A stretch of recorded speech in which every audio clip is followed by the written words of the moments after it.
The ডিবেটে আপনাকে স্বাগত জানাই। আজ আমরা নয়াদিল্লিতে আয়োজিত ইন্ডিয়া এআই ইম্প্যাক্ট সামিট 2026-এর একটা ঘটনা নিয়ে আলোচনা করব। মানে এমন একটা ঘটনা যা প্রযুক্তি আর শিক্ষা জগতে বলা যায় একটা ঝড় তুলে দিয়েছে। গ্রেটার নয়ডার গালগোটিয়া ইউনিভার্সিটি একটা রোবোটিক কুকুর প্রদর্শন করে আর তারপরেই শুরু হয় বিতর্ক। তো আজকের আলোচনার মূল প্রশ্নটা হলো, এই ঘটনাটা কি একটা স্বনামধন্য শিক্ষা প্রতিষ্ঠানের পক্ষ থেকে উদ্দেশ্য প্রণোদিত প্রাতিষ্ঠানিক প্রতারণা, নাকি এটা নিছকই একটা দুর্ভাগ্যজনক ভুল বোঝাবুঝি যার দায় হয়তো একজন ব্যক্তির উপরই বর্তায়? আমার মতে এটা শুধু একটা ভুল নয়, মেড ইন ইন্ডিয়ার আবহে নিজেদের জাহির করার একটা উদ্দেশ্যমূলক প্রচেষ্টা যা প্রাতিষ্ঠানিক অসততার দিকে ইঙ্গিত করে। দেখুন, এখানে আমি আপনার সাথে একটু দ্বিমত করব। আমার কিন্তু মনে হচ্ছে বিষয়টা ঠিক এতটা সরল নয়। এটাকে সরাসরি প্রাতিষ্ঠানিক প্রতারণা বলাটা আমার কাছে একটু বেশি সহজ করে দেখা হয়ে যায়। আমার মতে এটা একটা বিচ্ছিন্ন ঘটনা হতে পারে। এর পেছনে দুর্বল ব্যবস্থাপনা বা যোগাযোগের ঘাটতি ছিল, আর যে প্রতিনিধি কথা বলেছেন তার ভুল উপস্থাপনার ফলও হতে পারে। একটা ঘটনার জন্য পুরো প্রতিষ্ঠানের সততাকে কাঠগড়ায় দাঁড় করানোটা কি ঠিক? ঠিক আছে, আপনার যুক্তিটা আমি শুনব, কিন্তু তার আগে আমার দিকটা একটু বলি। ভাবুন একবার, একটা মর্যাদাপূর্ণ জাতীয় সম্মেলন, কেন্দ্রীয় আইটি মন্ত্রণালয় মেইটি সরাসরি যুক্ত, আর সেখানে গালগোটিয়া ইউনিভার্সিটির মতো একটা প্রতিষ্ঠান তারা একটা চীনা বাণিজ্যিক রোবটকে নিজেদের তৈরি বলে দাবি করছে। বিশ্ববিদ্যালয়ের একজন সহকারী অধ্যাপক তিনি ক্যামেরার সামনে দাঁড়িয়ে খুব আত্মবিশ্বাসের সাথেই বলছেন যে ওরিয়ন নামের এই রোবটটা তাদের নিজস্ব সেন্টার অফ এক্সেলেন্সের ফসল। প্রশ্নটা এখানেই, 350 কোটি, এই অঙ্কটা তো কোনো সাধারণ সংখ্যা নয় যে মুখ ফসকে বেরিয়ে যাবে, তাই না? এটা একটা পরিকল্পিত প্রেজেন্টেশনের অংশ বলে আমার ধারণা। উদ্দেশ্যটা খুব পরিষ্কার, প্রচার আর সুনাম অর্জন করা। আর তারপর কর্তৃপক্ষের প্রতিক্রিয়াটা দেখুন। স্টলের পাওয়ার সাপ্লাই কেটে দেওয়া হলো, সঙ্গে সঙ্গে প্রদর্শনী ত্যাগ করতে বাধ্য করা হলো। এতেই তো স্পষ্ট যে তারাও বিষয়টাকে সাধারণ ভুল হিসেবে দেখেনি, দেখেছে একটা গুরুতর জালিয়াতি হিসেবে। আপনি যেভাবে ঘটনাটা পরপর সাজালেন তাতে আপনার সিদ্ধান্ত আসাটা খুবই স্বাভাবিক, কিন্তু আমি বিষয়টাকে একটু অন্যভাবে দেখতে চাই।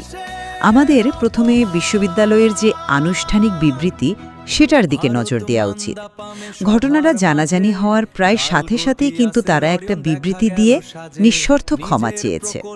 তাদের দাবি অনুযায়ী যে প্রতিনিধি মিডিয়ার সঙ্গে কথা বলেছেন তিনি টেকনিক্যাল বিষয়ে কিছুই জানতেন না, আর কথা বলার জন্য অথরাইজডও ছিলেন না।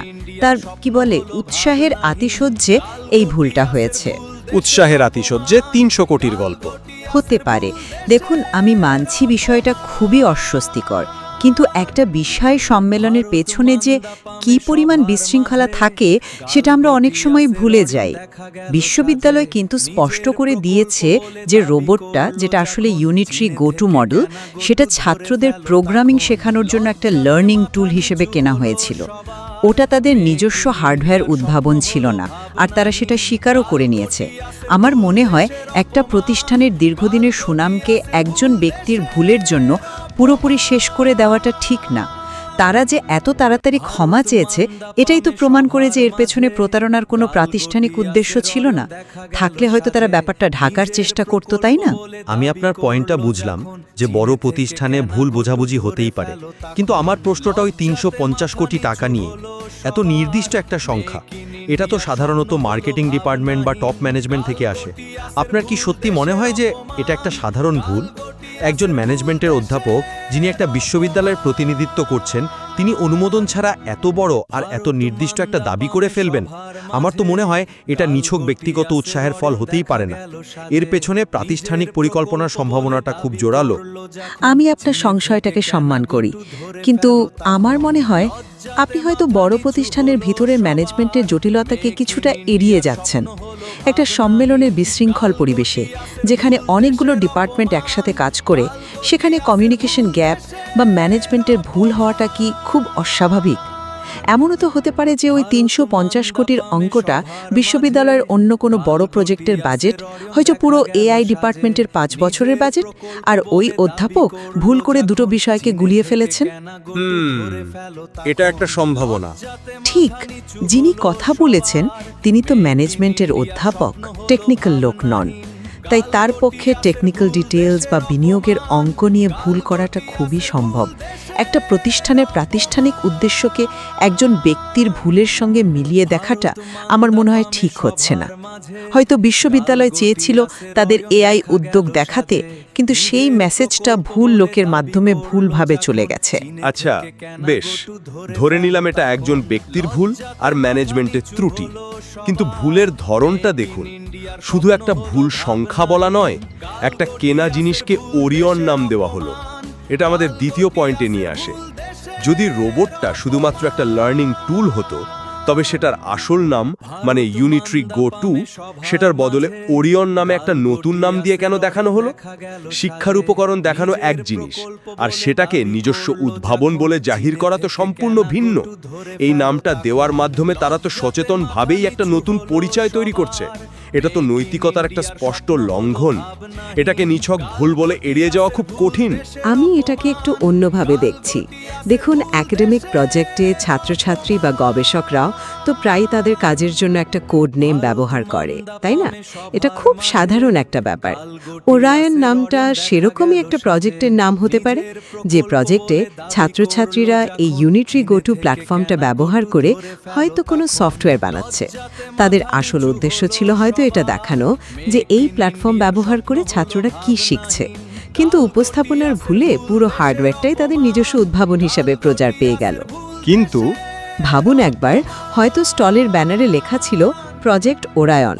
যিনি দর্শক তিনি তো শুধু ওরায়ন আর রোবটটাই দেখবেন, আর যিনি ব্যাখ্যা করছেন তার যদি টেকনিক্যাল জ্ঞান কম থাকে, তাহলে তো পুরো ব্যাপারটা গুলিয়ে যেতেই পারে। বিশ্ববিদ্যালয় তো তাদের বিবৃতিতে স্বীকার করেছে যে হার্ডওয়্যারটা তাদের নয়। এটাই তো তাদের সদিচ্ছার প্রমাণ। যদি উদ্দেশ্য প্রতারণা করা হতো, তাহলে তারা হয়তো সত্যিটা সামনে আসার পরেও নিজেদের অবস্থানে অটল থাকত, কিন্তু তারা তো তা করেনি। আপনার সদিচ্ছার তত্ত্বের সাথে কর্তৃপক্ষের প্রতিক্রিয়াটা কিন্তু একেবারেই মিলছে না। কেন্দ্রীয় আইটি সচিব এস কৃষ্ণনের মন্তব্যটা কি ছিল? কোনো প্রকার ভুল তথ্য বা অন্যের উদ্ভাবনকে নিজের বলে চালিয়ে দেওয়া সহ্য করা হবে না। এটা একটা অত্যন্ত কঠোর বার্তা। আর তারপরেই স্টলের পাওয়ার সাপ্লাই বন্ধ করে দেওয়া হলো। একটা জাতীয় সম্মেলনে যেখানে দেশের প্রযুক্তিগত সক্ষমতা তুলে ধরা হচ্ছে, সেখানে এই ঘটনাকে তো কর্তৃপক্ষ জাতীয় ভাবমূর্তির ওপর আঘাত হিসেবেই দেখবে। এটা তো শুধু গালগটিয়া ইউনিভার্সিটির বিষয় নয়, এটা মেড ইন ইন্ডিয়া উদ্যোগের বিশ্বাসযোগ্যতাকে আন্তর্জাতিক মঞ্চে প্রশ্নবিদ্ধ করেছে। সরকারের এই কঠোর প্রতিক্রিয়া এটাই প্রমাণ করে যে তারা এটাকে একটা সামান্য ভুল হিসেবে দেখেনি। আমি একমত যে কর্তৃপক্ষের প্রতিক্রিয়া কঠোর ছিল, কিন্তু এর পেছনের উদ্দেশ্যটা অন্যও তো হতে পারে। কর্তৃপক্ষের এই কঠোর অবস্থান হয়তো ভবিষ্যতের জন্য একটা উদাহরণ তৈরি করার জন্য ছিল, যাতে অন্য কোনো প্রতিষ্ঠান ভবিষ্যতে জাতীয় মঞ্চে এমন ভুল করার সাহস না পায়। এর মানেই যে গালগটিয়া ইউনিভার্সিটির উদ্দেশ্য প্রতারণা ছিল তা তো প্রমাণিত হয় না, বরং এটা জাতীয় মঞ্চে স্বচ্ছতা আর সত্যতা বজায় রাখার গুরুত্বকেই তুলে ধরে। আর এই ঘটনা নিয়ে বিরোধী দলের রাজনৈতিক মন্তব্যগুলো তো বিষয়টাকে অনেক ফুলিয়ে ফাঁপিয়ে দেখিয়েছে। একটা ম্যানেজমেন্টের ব্যর্থতাকে জাতীয় অবমাননার পর্যায়ে নিয়ে যাওয়াটা রাজনৈতিক উদ্দেশ্য প্রণোদিতও হতে পারে। সরকারের কাজ হলো একটা স্ট্যান্ডার্ড সেট করা, আর তারা সেটাই করেছে। আপনি ম্যানেজমেন্টের ব্যর্থতার কথা বলছেন, কিন্তু আমার কাছে এই ঘটনাটা ভারতের উচ্চশিক্ষা জগতের একটা বড় সমস্যার প্রতিফলন বলে মনে হচ্ছে, যেখানে আসল উদ্ভাবনের চেয়ে উদ্ভাবনের প্রচারটাই বড় হয়ে দাঁড়িয়েছে। একটা চাপ তো সবসময় থাকেই, ফান্ডিং জোগাড় করা, মিডিয়ার নজরে আসা, ব্র্যান্ড ভ্যালু বাড়ানো। এই চাপের মুখেই কি প্রতিষ্ঠানগুলো এমন শর্টকাট নেওয়ার কথা ভাবে? আমার মনে হয় গালগটিয়ার ঘটনাটা বিচ্ছিন্ন হলেও এর পেছনের কারণগুলো বেশ সিস্টেমিক। তারা হয়তো ভেবেছিল এই বিশাল সম্মেলনে এত ভিড়ে ব্যাপারটা কেউ ধরতেই পারবে না। আপনি একটা গুরুত্বপূর্ণ দিক তুলে ধরেছেন। একাডেমিক জগতে এই চাপ অবশ্যই আছে, কিন্তু সেই চাপের কারণে একটা প্রতিষ্ঠান জালিয়াতির পথ বেছে নেবে, এটা একটা অনেক বড় অভিযোগ। আমার মনে হয় এখানে আমরা সবচেয়ে সহজ ব্যাখ্যাটাকেই ধরে নিতে পারি।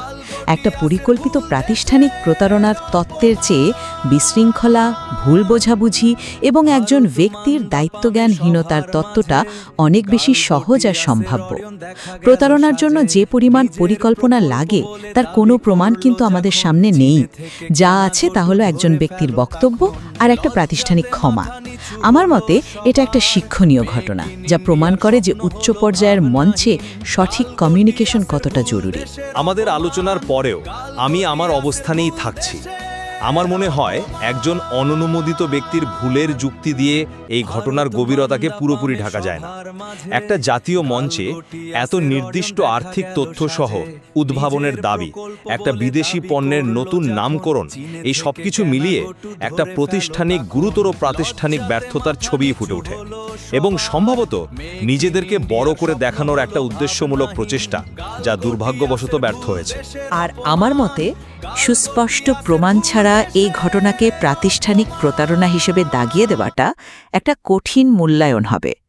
একটা ভুল থেকে পুরো প্রতিষ্ঠানের উদ্দেশ্যকে বিচার করাটা ঠিক নয়।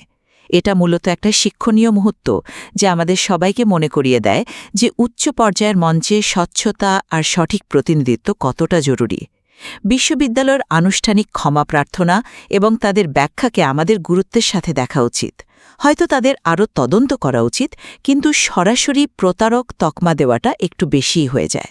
বেশ, এটা স্পষ্ট যে আমাদের মধ্যে মতপার্থক্য রয়েই গেল।